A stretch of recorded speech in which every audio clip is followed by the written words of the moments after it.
doktorki Gordani Damjanović. U ime organizatora ispred kompanije AudioVox obratit će vam se direktorka Jelena Mrmak.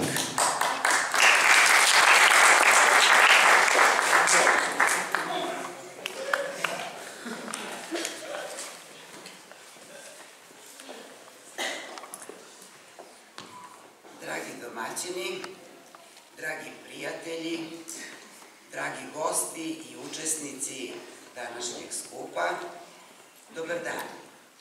Želim da vas pozdravim u moje ime i u ime mojih kolega iz AudioVoxa, koji su pravi organizatori ove akcije.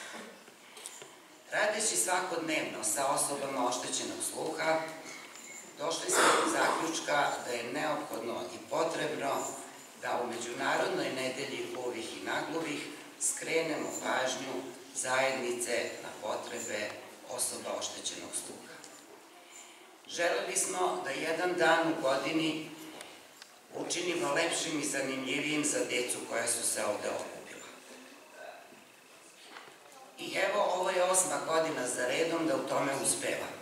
Uspevamo samo zato što imamo oko sebe dobre ljude, zato što razumeju da nam pomoć treba i zato što žele da vam pruže isto ono što je bila i naša osnovna ideja, a to je da vam olakšamo život, da vam pomagalo nadomesti sluh koji je neophodan da biste bili uspešni i da ne biste imali nikakve prepreke u životu.